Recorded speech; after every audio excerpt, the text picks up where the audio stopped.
ആകാശവാണി.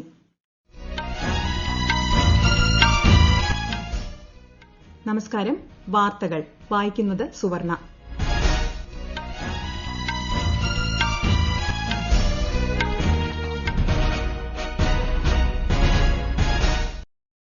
പ്രധാന വാർത്തകൾ.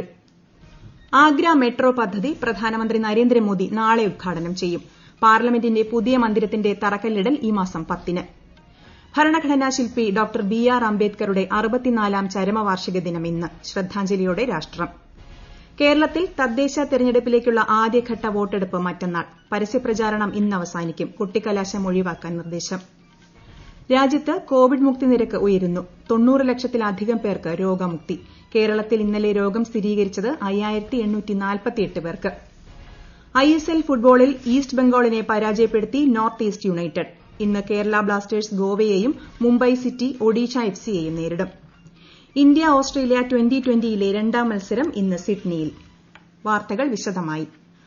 ആഗ്ര മെട്രോ പദ്ധതി പ്രധാനമന്ത്രി നാളെ വീഡിയോ കോൺഫറൻസിംഗിലൂടെ ഉദ്ഘാടനം ചെയ്യും.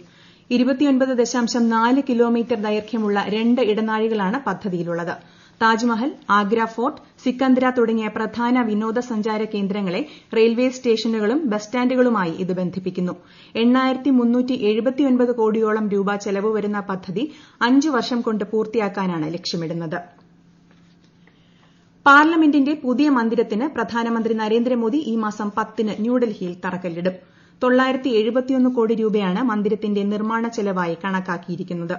100 വർഷത്തോളം ഉപയോഗിക്കാവുന്ന വിധത്തിലാകും മന്ദിരം നിർമ്മിക്കുകയെന്ന് ലോക്സഭാ സ്പീക്കർ ഓം ബിർള വ്യക്തമാക്കി. പഴയ പാർലമെന്റ് മന്ദിരത്തേക്കാൾ 17,000 സ്ക്വയർ മീറ്റർ വിസ്തീർണമുള്ളതായിരിക്കും പുതിയ മന്ദിരം. രാജ്യം 2022-ൽ 75-ാം സ്വാതന്ത്ര്യദിനം ആഘോഷിക്കുമ്പോൾ പാർലമെന്റിന്റെ ഇരുസഭകളും പുതിയ മന്ദിരത്തിലാവും സമ്മേളിക്കുക എന്നും അദ്ദേഹം കൂട്ടിച്ചേർത്തു. ലോക്സഭയിലെ 888 അംഗങ്ങൾക്കും രാജ്യസഭയിലെ 384 അംഗങ്ങൾക്കുമുള്ള ഇരിപ്പിടം ഇവിടെ സജ്ജമാക്കും. ഭാവിയിൽ അംഗങ്ങളുടെ വർദ്ധനവുണ്ടാകാനുള്ള സാധ്യത കണക്കിലെടുത്താണ് സജ്ജീകരണം. ഇതോടൊപ്പം ലൈബ്രറി, വിവിധ സമിതികൾക്കുള്ള മുറികൾ എന്നിവയും സജ്ജീകരിക്കും. ഡൽഹിയിൽ പ്രതിഷേധിക്കുന്ന കർഷകരും കേന്ദ്ര സർക്കാരുമായി നടന്ന 5-ാം ഘട്ട ചർച്ച തീരുമാനമാവാതെ പിരിഞ്ഞു. ഈ മാസം 9-ന് വീണ്ടും ചർച്ച തുടരും. കാർഷികോൽപ്പന്നങ്ങൾക്ക് കുറഞ്ഞ താങ്ങുവില നൽകുന്നത് തുടരുമെന്ന് ചർച്ചയിൽ ഉറപ്പു നൽകിയതായി കേന്ദ്ര കൃഷിമന്ത്രി നരേന്ദ്രസിംഗ് മാധ്യമങ്ങളോട് പറഞ്ഞു. കർഷകർ സമരം പിൻവലിക്കണമെന്നും അദ്ദേഹം അഭ്യർത്ഥിച്ചു. 40ഓളം കർഷക സംഘടനകളുടെ പ്രതിനിധികളുമായാണ് കേന്ദ്രമന്ത്രിമാരുടെ സംഘം ഇന്നലെ ചർച്ച നടത്തിയത്. ഭരണഘടനാ ശില്പി ഡോക്ടർ ബി.ആർ. അംബേദ്കറുടെ 64-ാം ചരമവാർഷിക ദിനമായ ഇന്ന് രാഷ്ട്രം ശ്രദ്ധാഞ്ജലി അർപ്പിക്കുന്നു. മഹാപരിനിർവാൺ ദിവസത്തിന്റെ ഭാഗമായി രാജ്യമൊട്ടാകെ വിവിധ പരിപാടികൾ കോവിഡ് മാനദണ്ഡം പാലിച്ച് സംഘടിപ്പിച്ചിരിക്കുകയാണ്. വിശദാംശങ്ങളുമായി ജയലക്ഷ്മി. ന്യൂഡൽഹിയിലെ പാർലമെന്റ് മന്ദിരവളപ്പിലെ അംബേദ്കർ പ്രതിമയ്ക്ക് മുൻപിൽ വിശിഷ്ടാതിഥികളും പാർലമെന്റ് അംഗങ്ങളും ശ്രദ്ധാഞ്ജലി അർപ്പിക്കും. കോവിഡ് പശ്ചാത്തലത്തിൽ ആരും അംബേദ്കറുടെ അന്ത്യവിശ്രമ സ്ഥലമായ ചൈത്യഭൂമി സന്ദർശിക്കരുതെന്ന് പ്രധാനമന്ത്രി അഭ്യർത്ഥിച്ചു. ഗോരായിലെ ഗ്ലോബൽ പഗോഡയും നാളെ വരെ അടച്ചിടുമെന്നതിനാൽ അവിടെയും സന്ദർശനം അനുവദിക്കില്ല. 1990-ൽ മരണാനന്തര ബഹുമതിയായാണ് ഡോക്ടർ ബി.ആർ. അംബേദ്കർക്ക് ഭാരതരത്ന നൽകിയത്. പാവങ്ങൾക്കും സ്ത്രീകൾക്കും തൊഴിലാളികൾക്കും എതിരെയുള്ള സാമൂഹിക വിവേചനത്തിനെതിരെ ശബ്ദമുയർത്തിയ സാമൂഹിക പരിഷ്കർത്താവായിരുന്നു ഡോക്ടർ അംബേദ്കർ. ഭരണഘടനാ ശില്പിയോടുള്ള ആദരസൂചകമായി കേന്ദ്ര വാർത്താവിതരണ പ്രക്ഷേപണ മന്ത്രാലയം അദ്ദേഹത്തിന്റെ ജീവിതത്തെ ആധാരമാക്കി ജബ്ബാർ പട്ടേൽ സംവിധാനം ചെയ്ത ഡോക്യുമെന്ററി പ്രദർശിപ്പിക്കും. ഫിലിംസ് ഡിവിഷൻ വെബ്സൈറ്റിലും യൂട്യൂബ് ചാനലിലും ഇത് കാണാം.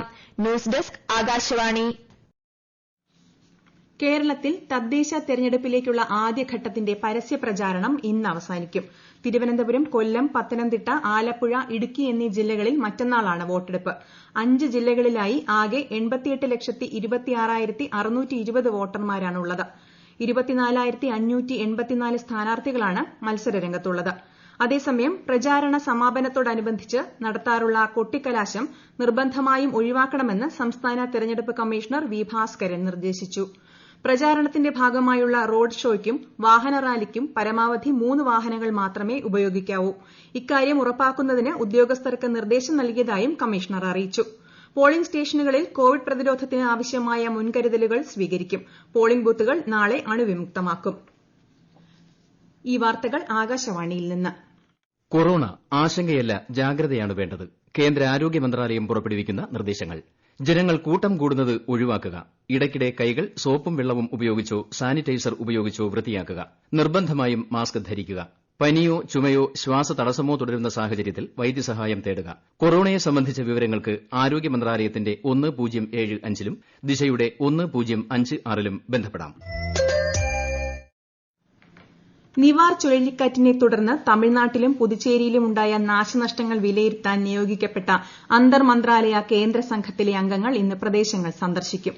കേന്ദ്ര ആഭ്യന്തര മന്ത്രാലയം ജോയിന്റ് സെക്രട്ടറി അശുതോഷ് അഗ്നിഹോത്രിയുടെ നേതൃത്വത്തിലുള്ള 8-അംഗ സംഘം ഇന്നലെ ചെന്നൈയിൽ തമിഴ്നാട് ചീഫ് സെക്രട്ടറി ഷൺമുഖം മറ്റ് മുതിർന്ന ഉദ്യോഗസ്ഥർ എന്നിവരുമായി കൂടിക്കാഴ്ച നടത്തി. കഴിഞ്ഞ മാസം 25-ന് അർദ്ധരാത്രി തമിഴ്നാട് കരകടന്ന ചുഴലിക്കാറ്റാണ് പ്രദേശത്ത് നാശം വിതച്ചത്. ആഭ്യന്തരം കൂടാതെ കൃഷി, ദേശീയപാത, ധനകാര്യം, വൈദ്യുതി, ഗ്രാമവികസനം, മത്സ്യബന്ധനം, ജലവിഭവം എന്നീ വകുപ്പുകളിലെ ഉദ്യോഗസ്ഥരാണ് കേന്ദ്ര സംഘത്തെ പ്രതിനിധീകരിക്കുന്നത്. അതേസമയം മാന്നാർ ഉൾക്കടലിൽ ദുർബലമായ ബുറേവി ചുഴലിക്കാറ്റിൽ മരണപ്പെട്ടവരുടെ കുടുംബങ്ങൾക്ക് തമിഴ്നാട് സർക്കാർ 10 ലക്ഷം രൂപ ധനസഹായം പ്രഖ്യാപിച്ചു. കേരളത്തിൽ അതിശക്തമായ മഴയ്ക്ക് സാധ്യതയുള്ളതിനാൽ വിവിധ ജില്ലകളിൽ ഓറഞ്ച്, യെല്ലോ അലർട്ടുകൾ പ്രഖ്യാപിച്ചു. ഇന്ന് പത്തനംതിട്ട, എറണാകുളം, ഇടുക്കി, മലപ്പുറം ജില്ലകളിൽ കേന്ദ്ര കാലാവസ്ഥാ വകുപ്പ് ഓറഞ്ച് അലർട്ട് പ്രഖ്യാപിച്ചു. ഒറ്റപ്പെട്ടയിടങ്ങളിൽ കനത്ത മഴ ലഭിക്കാനുള്ള സാധ്യതയുണ്ട്.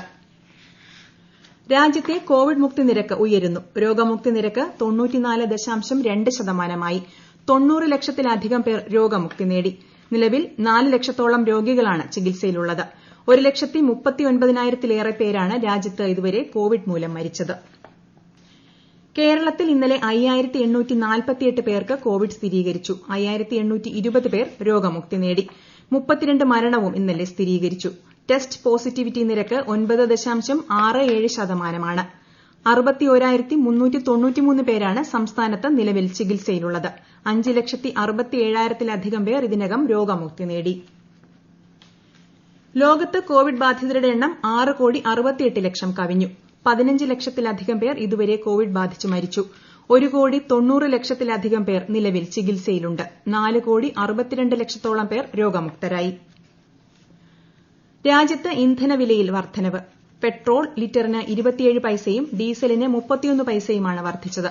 പെട്രോളിന് 2 വർഷത്തെ ഏറ്റവും കൂടിയ വിലയാണ് രേഖപ്പെടുത്തിയിരിക്കുന്നത്. ISL ഫുട്ബോളിൽ ഈസ്റ്റ് ബംഗാളിന് തുടർച്ചയായ 3ാം തോൽവി. ഇന്നലെ നടന്ന മത്സരത്തിൽ നോർത്ത് ഈസ്റ്റ് യുണൈറ്റഡ് എതിരില്ലാത്ത 2 ഗോളുകൾക്ക് ഈസ്റ്റ് ബംഗാളിനെ പരാജയപ്പെടുത്തി. ജയത്തോടെ 4 മത്സരങ്ങളിൽ നിന്ന് 8 പോയിന്റുമായി നോർത്ത് ഈസ്റ്റ് 2ാം സ്ഥാനത്താണ്. ഇന്ന് വൈകിട്ട് 5-ന് മുംബൈ സിറ്റി ഒഡീഷ FCയെയും രാത്രി 7:30-ന് കേരള ബ്ലാസ്റ്റേഴ്സ് FC ഗോവയെയും നേരിടും. ഇന്ത്യ ഓസ്ട്രേലിയ 2ാം ട്വന്റി പരമ്പരയിലെ 2ാം മത്സരം ഇന്ന് സിഡ്നിയിൽ നടക്കും. ഇന്ത്യൻ സമയം ഉച്ചയ്ക്ക് 1:40-നാവും മത്സരം ആരംഭിക്കുക. കഴിഞ്ഞ ദിവസം നടന്ന ആദ്യ മത്സരത്തിൽ ഇന്ത്യ വിജയം നേടിയിരുന്നു. ഓൺലൈൻ ഗെയിമുകൾ, ഫാന്റസി സ്പോർട്സ് എന്നിവ സംബന്ധിച്ച പരസ്യങ്ങൾക്ക് മാർഗനിർദ്ദേശവുമായി കേന്ദ്ര സർക്കാർ. ഇത്തരം പരസ്യം നൽകുമ്പോൾ advertising standards council of India നിർദ്ദേശിച്ചിട്ടുള്ള മാനദണ്ഡങ്ങൾ കർശനമായി പാലിക്കണമെന്ന് കേന്ദ്ര വാർത്താവിതരണ പ്രക്ഷേപണ മന്ത്രാലയം എല്ലാ സ്വകാര്യ TV ചാനലുകൾക്കും നിർദ്ദേശം നൽകി. ഇവയുടെ ദോഷവശങ്ങളെക്കുറിച്ചുള്ള മുന്നറിയിപ്പും പരസ്യത്തിൽ ഉൾപ്പെടുത്തണം. ഇതിലൂടെ സമ്പന്നരാവാം എന്ന തരത്തിലുള്ള പ്രചരണങ്ങൾ ഒഴിവാക്കണമെന്നും കൌൺസിൽ നിർദ്ദേശിക്കുന്നു. തിരുവനന്തപുരത്തെ രാജീവ് ഗാന്ധി സെന്റർ ഫോർ ബയോടെക്നോളജിക്ക് ഗോൾവാർക്കർ സെന്റർ എന്ന പേര് നൽകുന്നതിൽ നിന്നും കേന്ദ്ര സർക്കാർ പിന്തിരിയണമെന്നാവശ്യപ്പെട്ട് മുഖ്യമന്ത്രി പിണറായി വിജയൻ കേന്ദ്രമന്ത്രി ഹർഷ് വർദ്ധന് കത്തയച്ചു.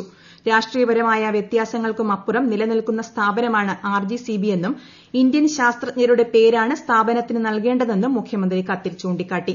കേന്ദ്ര തീരുമാനത്തിനെതിരെ പ്രതിപക്ഷ നേതാവ് രമേശ് ചെന്നിത്തലയും പ്രധാനമന്ത്രിക്ക് കത്തയച്ചിരുന്നു. പ്രധാന വാർത്തകൾ വീണ്ടും. ആഗ്ര മെട്രോ പദ്ധതി പ്രധാനമന്ത്രി നരേന്ദ്രമോദി നാളെ ഉദ്ഘാടനം ചെയ്യും. പാർലമെന്റിന്റെ പുതിയ മന്ദിരത്തിന്റെ തറക്കല്ലിടൽ ഈ മാസം 10-ന്. ഭരണഘടനാ ശില്പി ഡോക്ടർ BR അംബേദ്കറുടെ 64ാം ചരമവാർഷിക ദിനം ഇന്ന്. ശ്രദ്ധാഞ്ജലിയോടെ രാഷ്ട്രം. കേരളത്തിൽ തദ്ദേശ തെരഞ്ഞെടുപ്പിലേക്കുള്ള ആദ്യഘട്ട വോട്ടെടുപ്പ് മറ്റന്നാൾ. പരസ്യപ്രചാരണം ഇന്ന് അവസാനിക്കും. കൊട്ടിക്കലാശം ഒഴിവാക്കാൻ നിർദ്ദേശം. രാജ്യത്ത് കോവിഡ് മുക്തി നിരക്ക് ഉയരുന്നു. 90 ലക്ഷത്തിലധികം പേർക്ക് രോഗമുക്തി. കേരളത്തിൽ ഇന്നലെ രോഗം സ്ഥിരീകരിച്ചത് 5,848 പേർക്ക്. ISL ഫുട്ബോളിൽ ഈസ്റ്റ് ബംഗാളിനെ പരാജയപ്പെടുത്തി നോർത്ത് ഈസ്റ്റ് യുണൈറ്റഡ്. ഇന്ന് കേരള ബ്ലാസ്റ്റേഴ്സ് ഗോവയെയും മുംബൈ സിറ്റി ഒഡീഷ FCയെയും നേരിടും. ഇന്ത്യ ഓസ്ട്രേലിയ 2020-ലെ 2ാം മത്സരം ഇന്ന് സിഡ്നിയിൽ. വാർത്തകൾ കഴിഞ്ഞു. ഞങ്ങളുടെ വാർത്തകളും വാർത്താ അധിഷ്ഠിത പരിപാടികളും all India radio news Thiruvananthapuram എന്ന യൂട്യൂബ് ചാനലിൽ ലഭ്യമാണ്. കൂടുതൽ വാർത്തകൾക്കായി @AllIndiaRadioNews തിരുവനന്തപുരം എന്ന ഫേസ്ബുക്ക് പേജും @AARnews_TVM എന്ന ട്വിറ്റർ ഹാൻഡിലും സന്ദർശിക്കാം. വാർത്തകൾ കഴിഞ്ഞു. അടുത്ത വാർത്താ പ്രക്ഷേപണം 10:15-ന്.